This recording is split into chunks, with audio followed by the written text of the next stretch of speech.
ब्रह्मांड एक बहुत ही विशाल और कॉम्प्लेक्स जगह है और इसे पूरी तरह से समझना आज के समय में तो हम इंसानों के बस से बाहर है। हम एक बहुत ही एवरेज गैलेक्सी के एवरेज सौरमंडल में मौजूद हैं। सौरमंडल के अंदर भी एक बहुत ही एवरेज ग्रह है जिस पर हम इंसान पूरे ब्रह्मांड को समझने की कोशिश कर रहे हैं। हमारी पृथ्वी जैसे न जाने कितने सारे ग्रह ब्रह्मांड में मौजूद हैं और मात्र हमारी आकाशगंगा में ही करीब 5000 ऐसे ग्रह हैं जो बिल्कुल पृथ्वी से मेल खाते हैं। हमने अभी तक ब्रह्मांड का 0.1% भी डिस्कवर नहीं किया है, लेकिन जिस तरह से विज्ञान प्रयास करता रहता है वैसे ही पुराने समय में और भी कई लोगों ने ब्रह्मांड को समझने के प्रयास किए थे। इनमें से सबसे सक्सेसफुल प्रयास ग्रीक, बेबीलोनियंस और इंडियंस द्वारा किए गए थे। अगर आपने कभी भी कोई फिक्शन बुक पढ़ी है या फिर कोई साइंस फिक्शन मूवी देखी है तो आप मल्टीवर्स के कॉन्सेप्ट के बारे में जरूर जानते होंगे। इसके मुताबिक जिस तरह से हमारा ब्रह्मांड है वैसे ही और भी कई सारे ब्रह्मांड मौजूद होंगे जिनमें अलग अलग तरह के जीव जंतु रहते होंगे।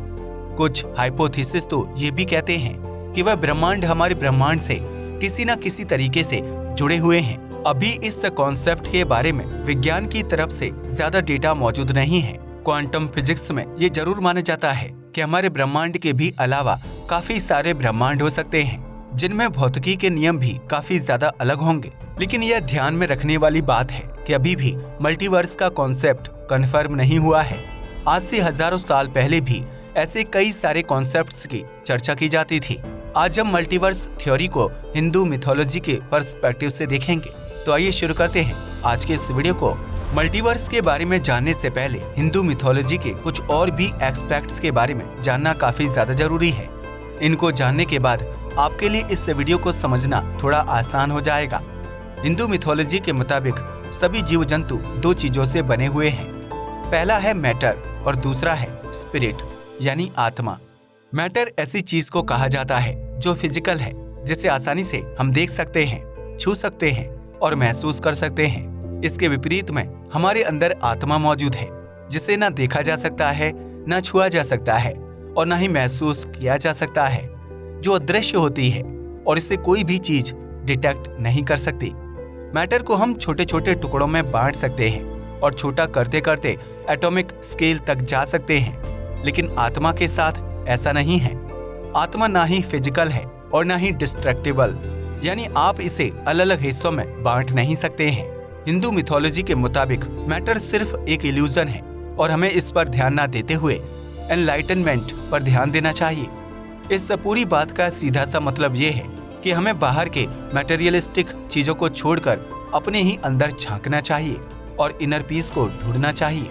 जितने भी भगवानों को आप हिंदू मिथोलॉजी में देखते हैं वह सब मेडिटेशन करते थे और उनका उद्देश्य एनलाइटनमेंट होता था।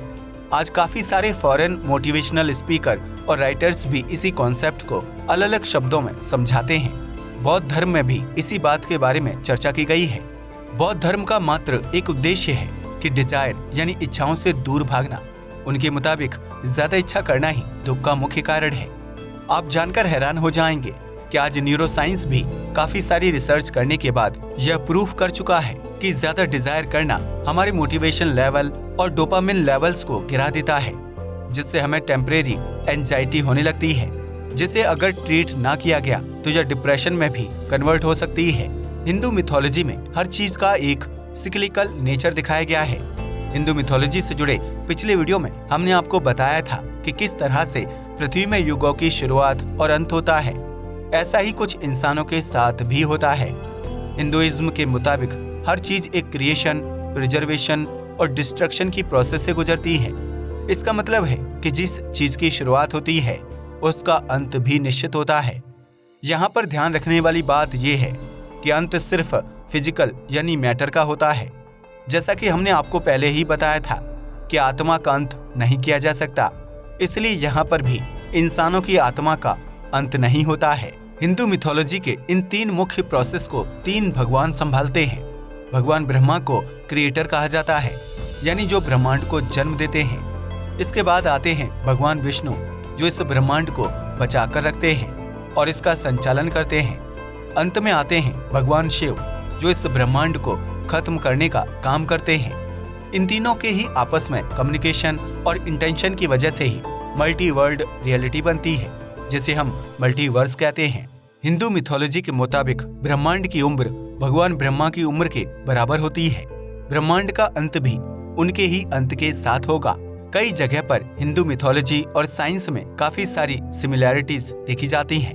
हिंदू मिथोलॉजी के मुताबिक भी ब्रह्मांड की शुरुआत एक छोटे से बिंदु से होती है, जिसे हम मॉडर्न साइंस में बिग बैंग के नाम से जानते हैं। कुछ इसी तरह से हिंदू मिथोलॉजी में ब्रह्मांड का अंत भी एक छोटे से बिंदु में तब्दील होने के बाद ही होता है, जो साइंस की एक और थ्योरी बिग क्रंच से मेल खाता है। बिग क्रंच के मुताबिक हमारा ब्रह्मांड एक दिन फैलना बंद कर देगा और इसके बाद ग्रेविटी अपना एक्शन दिखाएगी और ब्रह्मांड को सिकुड़ना चालू कर देगी। काफी लंबे समय बाद ब्रह्मांड एक छोटे से बिंदु में सिमट कर रह जाएगा और वहीं पर हमारे ब्रह्मांड का अंत हो जाएगा।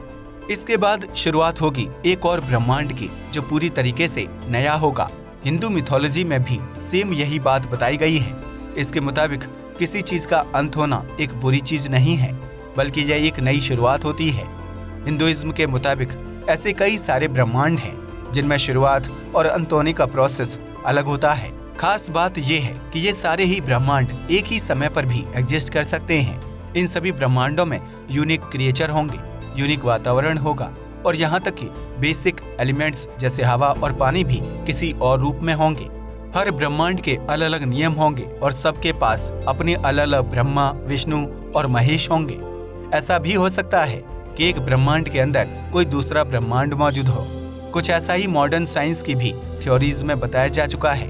पुराने ग्रंथों में ऐसे ही मल्टीवर्सेस के बारे में काफी सारी जानकारी दी गई है, लेकिन यह फाइनल पार्ट नहीं है। अभी तक हमने ये जाना कि ऐसे कई सारे ब्रह्मांड हो सकते हैं जिनमें cycle of birth and death हो। हमने इन्हें संचालित करने वाले भगवानों के बारे में भी चर्चा की, लेकिन अभी तक फाइनल चीज बची हुई है। वेद और पुराणों में मल्टी वर्ल्ड की बात की गई है, जिन्हें लोक भी कहा जाता है। ये बात अभी भी क्लियर नहीं है कि लोकों को अलग अलग ब्रह्मांड दर्शाने के लिए इस्तेमाल किया गया है या फिर कॉन्शियसनेस के अलग अलग लेवल को। यहाँ पर कॉन्शियसनेस का मतलब है आत्मा की एनलाइटनमेंट। अगर थोड़ी स्पिरिचुअल भाषा में बोला जाए तो जिस इंसान ने जितनी ज्यादा तपस्या या फिर मेडिटेशन की होगी, वह कॉन्शियसनेस के लेवल पर उतना ही ऊपर होगा। हिंदू मिथोलॉजी में कुल 14 लेवल ऑफ कॉन्शियसनेस की बात की गई है। इन्हें भी 2 अलग अलग कैटेगरी में बांटा गया है। पहला कैटेगरी है अपर वर्ल्ड, जिसे हम आम भाषा में स्वर्ग कहते हैं, और दूसरी कैटेगरी है अंडरवर्ल्ड, जिसे हम आम भाषा में नर्क कहते हैं। जो लोग अपर वर्ल्ड या फिर स्वर्ग में रहते हैं उन्हें व्यर्थीज कहा जाता है। स्वर्ग के भी सबसे ऊपरी लेवल को सत्यलोक कहा जाता है। यहाँ के लोग पूरी तरह से कॉन्शियस होते हैं और भगवान ब्रह्मा भी इसी लोक का एक हिस्सा माने जाते हैं। इसी तरह से हम लेवल्स में नीचे आते रहते हैं। हर लेवल या फिर लोक के अलग अलग भगवान होते हैं। अपर वर्ल्ड के आखिर में आती है हमारी पृथ्वी। पृथ्वी से भी नीचे जाने पर हमें लोकों की दूसरी कैटेगरी देखने को मिलती है, जिन्हें पाताल लोक कहा जाता है। इन लोकों में अलग अलग तरह के दानव और गलत काम करने वाले जीव रहते हैं। पाताल में भी सबसे नीचे आने वाला लोक है नागलोक। तो कुछ इस तरह से हिंदू मिथोलॉजी में कॉन्शियसनेस के अलग अलग लेवल्स को दिखाया गया है। इसकी शुरुआत ऊपर से होती है, जिसमें बहुत ही बुद्धिमान और एनलाइटेंड लोग रहते हैं, और इसका अंत होता है ऐसे लोगों से जिसमें बुरे काम करने वाले जीव और दानव रहते हैं। हिंदू मिथोलॉजी को बहुत अच्छे से डिजाइन किया गया है और इसीलिए हमारी पृथ्वी और हम इंसान इन सभी लेवल्स के मध्य में आते हैं। ऐसा होने का कारण यह दर्शाना है कि हम इंसान या तो पाताल की तरफ बढ़ सकते हैं या फिर स्वर्ग की तरफ। यह सब कुछ हमारी एक्शंस पर निर्भर करता है। अगर हम अच्छे काम करेंगे तो हम कॉन्शियसनेस के लेवल्स में ऊपर बढ़ते जाएंगे। अगर हम गलत काम करेंगे तो धीरे धीरे हमारी दुनिया नर्क बनती चली जाएगी। अगर हम इन सभी चीजों को एक धार्मिक पॉइंट ऑफ व्यू से ना देखकर एक लॉजिकल पॉइंट ऑफ व्यू से भी देखें, तब भी यह बातें बिल्कुल सही हैं। सीधी सी बात है कि जैसे हम काम करेंगे हमें रिजल्ट भी उसका कुछ वैसा ही मिलेगा। तो कुछ इस तरह से ही हिंदू मिथोलॉजी में मल्टीवर्स और मॉडर्न साइंस के और भी काफी सारे कॉन्सेप्ट को समझाया गया है। जिस तरह से ब्रह्मांड की शुरुआत होती है, कुछ उसी तरह से इसका अंत भी होता है। ब्रह्मांड के अलग अलग प्रोसेस को संभालने के लिए अलग अलग भगवान हैं। ब्रह्मांड का जन्म ब्रह्मदेव की वजह से होता है। इसको बचाने का और चलाने का काम भगवान विष्णु का होता है और इसे अंत करने का काम भगवान शिव का होता है। सिर्फ हमारा ही ब्रह्मांड इस तरह से काम नहीं करता है, बल्कि ऐसे कई सारे ब्रह्मांड हैं जिनमें जीव जंतु से लेकर नेचर के लॉज तक सब कुछ अलग है, लेकिन फिर भी वह बर्थ और डेथ के साइकिल को फॉलो करते हैं। यह अलग अलग ब्रह्मांड अलग अलग लेयर्स में बटे हुए हैं। मुख्य रूप से हर ब्रह्मांड करीब 14 अलग अलग हिस्सों में बटा हुआ है। इसकी शुरुआत होती है सबसे कॉन्शियस और इंटेलिजेंट से और अंत होता है सबसे बुरे और करप्टेड से। हिंदुइज्म में आत्मा के कॉन्सेप्ट को समझाया जाता है, जो एक नॉन फिजिकल चीज है और जिसे छोटे टुकड़ों में नहीं बांटा जा सकता। अगर आपको ब्रह्मांड के बारे में जानना है तो आपको अपने आप को ही मेडिटेशन एंड स्पिरिचुअलिटी के जरिए एक्सप्लोर करना होगा। इसके जरिए ही हमें एनलाइटनमेंट मिलेगी और हम कॉन्शियसनेस के लेवल पर ऊपर आ पाएंगे। ऐसा माना जाता है भगवानों के पास इतनी स्पेशल पावर भी इसलिए होती थी क्योंकि उन्होंने अपनी पूरी जिंदगी मेडिटेशन एंड स्पिरिचुअलिटी में ही गुजारी होती थी। गौतम बुद्ध भी एक नॉर्मल इंसान ही हुआ करते थे, लेकिन अपने ध्यान और स्पिरिचुअल अवेयरनेस के जरिए उन्होंने भगवान का दर्जा प्राप्त किया। आज इसी चीज को बाहरी देश के लोग काफी सीरियसली ले रहे हैं और स्पिरिचुअलिटी को प्रमोट कर रहे हैं। इन सभी चीजों की शुरुआत प्राचीन भारत में ही हुई थी और आज भारतीय ही इन सभी चीजों को भूलते जा रहे हैं। आपका इसके बारे में क्या ख्याल है, हमें नीचे कमेंट करके जरूर बताइएगा। आज के वीडियो के लिए बस इतना ही। धन्यवाद।